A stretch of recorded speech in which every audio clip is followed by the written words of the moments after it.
A leak no one saw coming set off a chain of events no one inside the palace was prepared for. A father who never expected to hear his son's name mentioned again in an internal briefing was suddenly confronted with a revelation powerful enough to send Prince Harry racing back to Britain. It was just after 9 a.m. on a bleak December morning when the first shock rippled through Buckingham Palace. Outside, the grey-blue weight of late winter hung over the gates, while inside the palace moved through its usual routine aides reviewing schedules, private secretaries passing between offices, and security staff exchanging quiet updates. But on the second floor, in a conference room normally reserved for uneventful winter reviews, something had gone terribly wrong. A freshly printed briefing packet lay at the center of the mahogany table, intended to cover nothing more than internal matters, upcoming engagements, and holiday logistics. As senior aides began turning the pages, the room fell silent. Buried midway through the document was a section no one recognized, Section 4, subsection B, bearing a heading that had no place in a palace briefing: Archie Harrison, Mountbatten, Windsor. Educational notes. Confidential. The room froze for a full 5 seconds. No one spoke, no one breathed, and no one dared turn the page. It made no sense. Archie was an American student, living thousands of miles away, his education private and entirely outside royal oversight. There should have been no reason for his name to appear in an internal palace document. A quiet voice finally broke the silence, asking where the information had come from, but no one answered. A heavy dread settled over the room as aides exchanged uneasy looks. The head of the sovereign's household office turned the page with the caution of someone expecting disaster, and what followed was worse than feared. Brief curriculum notes, references to institutional transitions, and an archived file tied to the pre-2020 transition period information that should have been erased or formally removed from the royal system years earlier. This was not an external breach but an internal one, the kind that permanently fractures trust. A young digital archivist, pale and shaking in her first year on the job, was summoned at once. After scanning the document, she explained, her voice trembling, that during a late November reorganization of historic family files, a mislabeled digital folder from early 2020 had been temporarily unlocked for cross-department indexing. It contained transitional notes from the weeks when the Sussexes were negotiating their exit records, meant to be deleted but instead misfiled, sealed, and forgotten until now. The temperature in the room seemed to drop. One senior official braced himself against the table and warned that if even a single line escaped those walls, the resulting crisis would dwarf the turmoil of spring 2020. When asked whether His Majesty had been informed, the answer was no, but he would be. Outside, bare branches scraped against the windows as if echoing the unease inside. Within minutes, the document was secured under protocols reserved for matters of state. Phones were placed face down, doors were shut, and a decision was made to brief the king before the morning ended. As the aides dispersed, the deputy private secretary lingered, staring at the table where the packet had lain, chilled by a mistake no one could undo. Elsewhere in the palace, King Charles prepared for routine meetings, unaware that within the hour he would face a breach capable of reopening wounds his family had never healed. In the winter quiet of Buckingham Palace, a single misplaced file had awakened a storm, and moments later, the world would begin to feel like start a life far from Windsor's shadow. Yet here they were. To understand how this happened, the palace was forced to retrace its steps into the foggy, chaotic months of early 2020, when the monarchy was being reshaped in real time. The exit negotiations, known internally as the Sandringham transition, unfolded with a speed and complexity unseen since the abdication crisis of 1936. Meetings collided with emergency briefings, departments scrambled to rewrite protocols overnight, and while some systems were updated, others were frozen in place. In that confusion, certain files, notes, and transitional documents slipped through the cracks. Archie's file was one of them. From the earliest days after his birth, royal protocol required that any child in the line of succession, however distant, be assigned a placeholder dossier within the sovereign's household office, a relic of older record-keeping rules dating back to the 1980s, when digitization first transformed palace archives. These dossiers were never meant to be personal records, but structural templates anticipating potential educational, ceremonial, or logistical considerations should a child remain within the royal system. Most contained little more than formalities. But when Harry and Meghan stepped back in 2020, their departure triggered a chain reaction the institution was ill-equipped to manage. Systems had to determine which records to archive, which to delete, and which to transfer under strict privacy protections. In theory, the process was simple. In practice, it was clouded by politics, emotion, and an institution grappling with an unprecedented kind of exit. Amid the effort to close the Sussex portfolios, An overworked administrative assistant navigating an outdated digital archive mistakenly tagged the placeholder dossier. Instead of being flagged for deletion or transfer, it was placed in a transitional queue reserved for unresolved updates. The mistake was minor, invisible, and quickly forgotten. But digital systems do not forget, they wait. And 4 years later, during a routine winter reindexing of archived files within the sovereign's household office, the forgotten folder resurfaced, its metadata misfiltered and suddenly visible once again emerged with the current year indexing protocols. As a result, when the winter briefing packet was generated on December 4th, the system mistakenly identified the dossier as active contextual material and inserted it into the Section 4 summary. It was an error built upon an error, layered through years of overlooked missteps. By the time King Charles was informed, the explanation was already prepared, but no one attempted to soften it. The truth was too stark. An institution built on precision and continuity had tripped over its own procedures. In the king's study, the senior archivist stood with his hands clasped tightly behind his back, as if trying to keep the weight of the moment from slipping away. He explained quietly that the records were never meant to persist and should have been disposed of during the Sussex transition, but the protocols at the time were unclear and inconsistently applied across departments, creating gaps. Charles listened in heavy silence, his expression unchanged, though those present noticed the strain tightening around his eyes.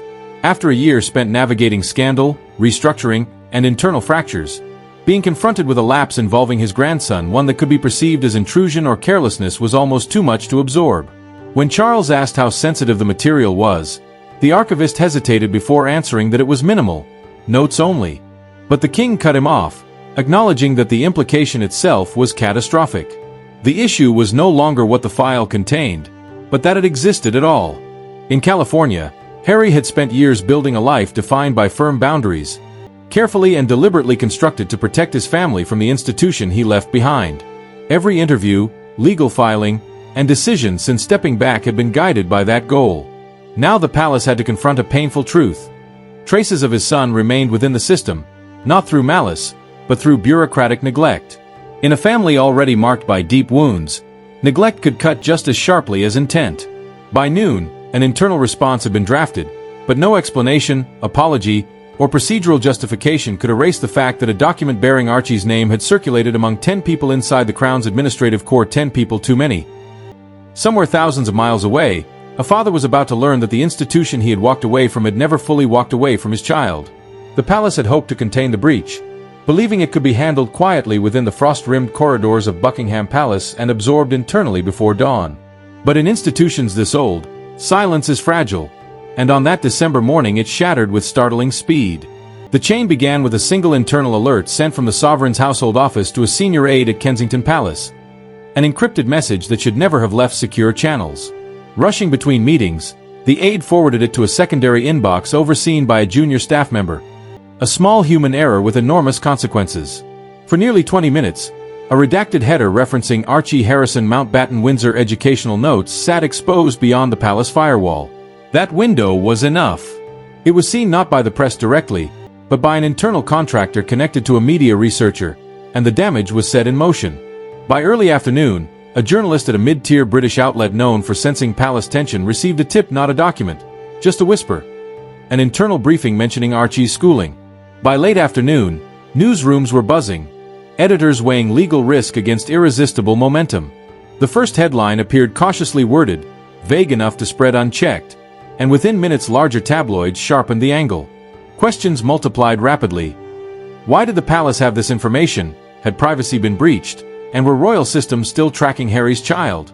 By early evening, American networks took notice, interrupting broadcasts with breaking news banners. And within the hour the story exploded across social media, fueled by audiences who remembered Diana, understood Harry's wounds, and saw the past repeating itself. By nightfall in New York, the narrative had shifted entirely from administrative error to a perceived violation of trust. One senior American correspondent captured it bluntly on air. This wasn't just a mistake, it was a symbol of why Prince Harry left.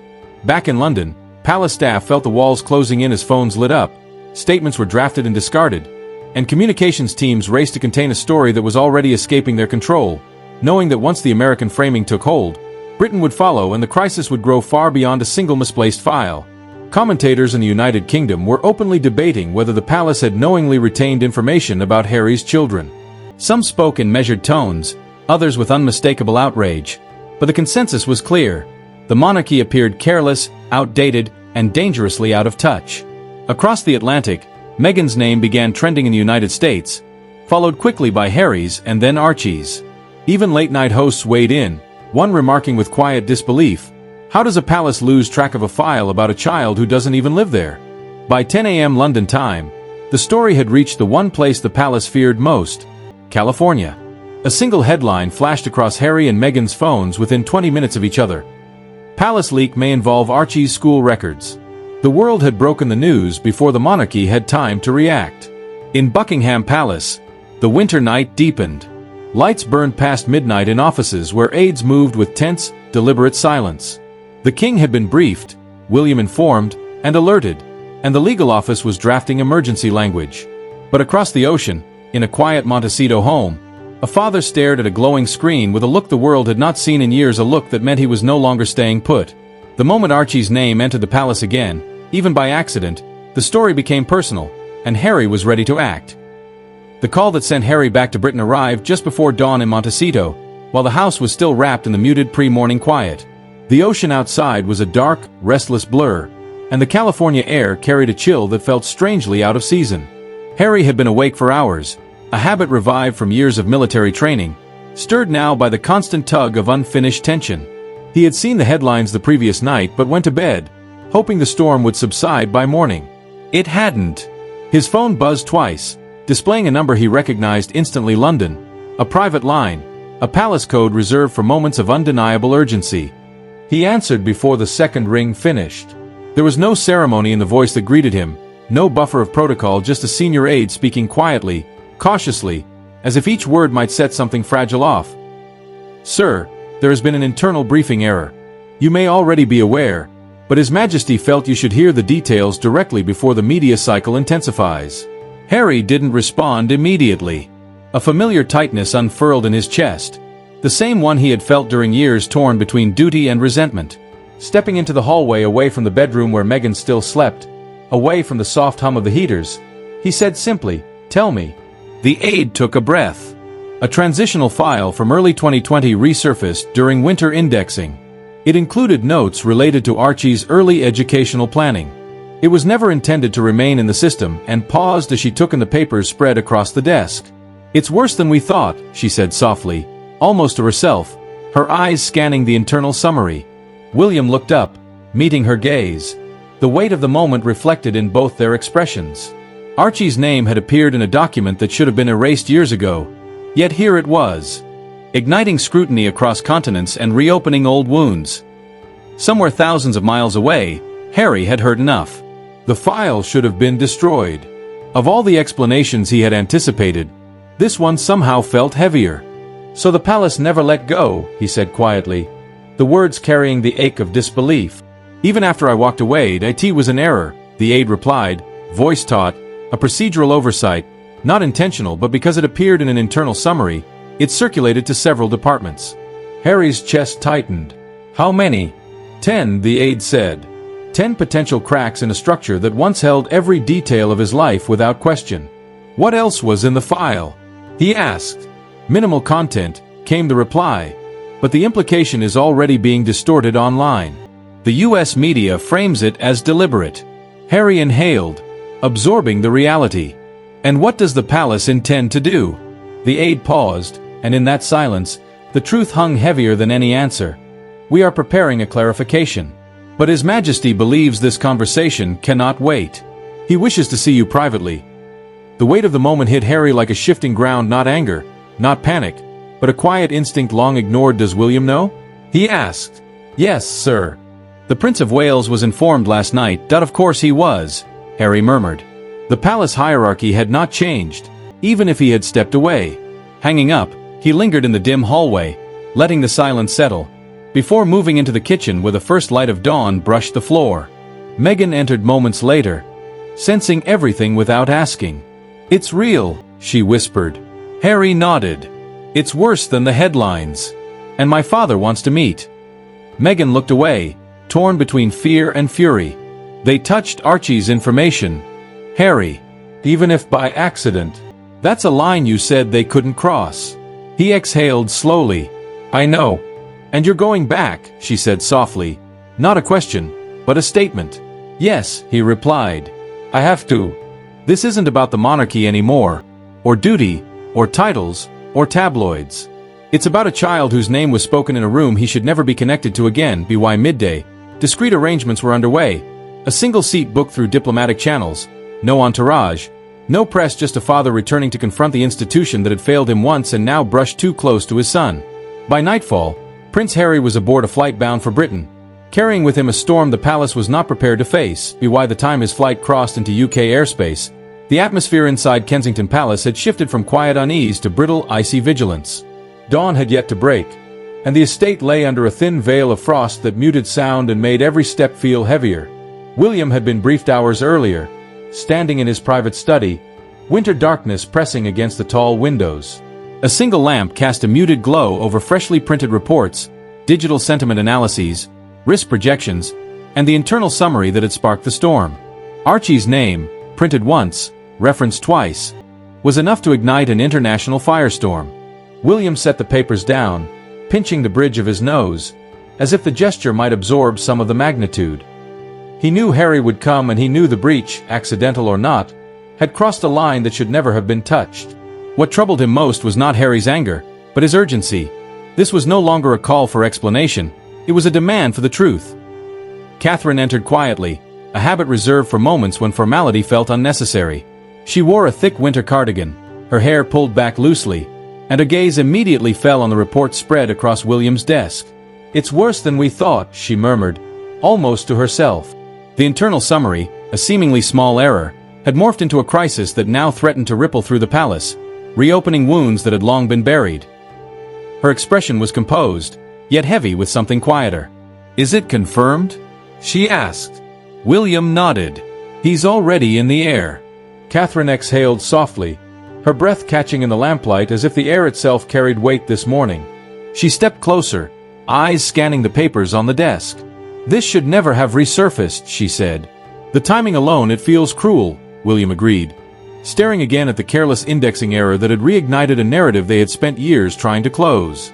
He knew how fiercely Harry protected Archie, how deeply he distrusted institutional systems, and how quickly a single misstep could fracture the thin bridge still connecting them. Does the king know he's arriving today? Catherine asked. William answered. He was informed as soon as the flight cleared Greenland. He wants the meeting to happen quietly. No press, no briefing, just the three of us. And where do we stand? She pressed. William moved toward the fireplace, hand resting on the mantel as though grounding himself. He had spent years walking the tightrope between personal fracture and public stability, between brotherly grief and constitutional responsibility. Now another crisis, unwanted, unplanned, uncontainable, had landed squarely in their winter. It depends on how he arrives, William said quietly. If he comes to accuse, it will get worse for everyone. And if he comes to understand? She asked. William shook his head. Harry hasn't come to understand anything in years. He comes when something is broken. Catherine studied him, her features softening with rare empathy. He's frightened. William, that file isn't just a breach. It tells him the palace hasn't truly let go of him or his children. A parent would hear that as a threat. William closed his eyes briefly. She was right. And yet another truth lingered silently. Harry was not the only one feeling the past reach into the present. Catherine touched the edge of the reports gently, like someone touching a bruise. Do you think the king is prepared for how far Harry may take this? William's jaw tightened. He believes he is, but you don't know, William admitted. Because this time, it's not about titles or roles. It's about a child. Outside, the first pale light of morning pushed through, washing frost-covered grounds in a brittle glow, revealing cracks, shadows, truths no one wanted to confront. What will you do when he arrives? Catherine asked. Meet him, William said. Before the king does? She confirmed. Yes, he replied. It had always been his instinct to stand between the family and the fire, even when the fire bore his brother's face. Before she could respond, an aide appeared silently at the doorway. Sir, the flight has landed. He's on his way. William exchanged a glance with Catherine. No fear, no dread, just sober acknowledgement that the next hours would reshape everything. Harry had not returned out of obligation. He had come because someone had crossed the line even exile could not erase. And now winter had brought the brothers face to face. By mid-morning, London was wrapped in a pale, wintry haze, softening the city's edges but sharpening the emotions of those awaiting news. At Buckingham Palace, the gates remained closed, guards expressionless, the public unaware that one of the most delicate family reckonings in recent royal memory was about to unfold. Harry had landed. A black carried him through the quiet morning streets, windows tinted, route obscured, no photographers, no motorcade, no ceremonial escort, just a son returning to confront the institution that had failed him once, and now brushed too close to his child. Inside the palace, King Charles waited in his private sitting room alone. A cup of tea sat cooling beside him. Advisors had been dismissed, briefings postponed, the door closed. This was not a political matter or constitutional dilemma. This was a father facing a son he had lost twice. First to grief, then to geography. When Harry entered, silence fell immediately and heavily, not hostile, not cold, just waiting with years of unspoken questions. Charles rose slowly, face drawn with exhaustion and regret. "Harry," he said softly. Harry's eyes scanned the familiar details, the portrait of his grandmother, the winter flowers, heavy drapes framing the frosty courtyard, all remnants of a life he once navigated with certainty. Now artifacts of the past. "Archie's name should never have been here," Harry said. Charles nodded, lines in his face deepening. "I know." Harry stepped forward, emotion rising beneath his carefully maintained composure. "You kept documents about my son. After everything, after we left, after we asked for privacy, you still held on to him." Charles swallowed hard. "It was an error, not a decision." "That," Harry replied, voice roughened by hurt, "is exactly why I'm here." Across the palace, William paced quietly, hands clasped behind his back. Advisors lingered outside, pretending not to listen, but none of the feared eruptions came. The conversation remained painfully calm. Charles explained the administrative loophole, the outdated digital archives, and the failure of oversight. He admitted the monarchy's internal machinery was still adapting to modern demands, too rigid, too slow, too bound to remnants of old systems. Harry listened, jaw tight, eyes clouded with disbelief and grief. "What matters," Charles said finally, "is that no harm was intended." "But harm was done," Harry answered. "And once again, it is my family who pays for the palace's mistakes."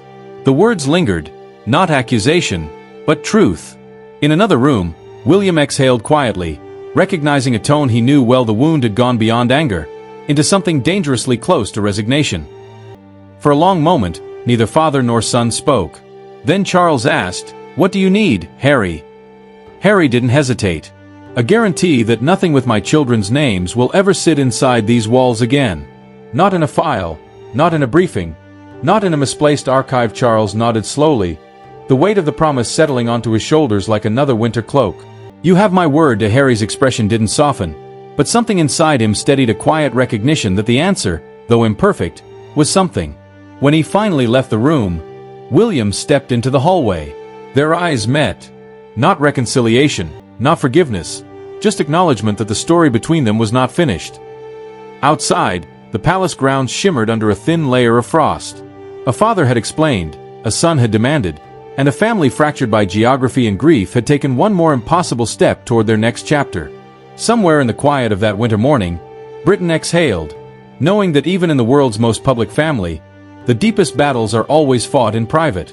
Always fought.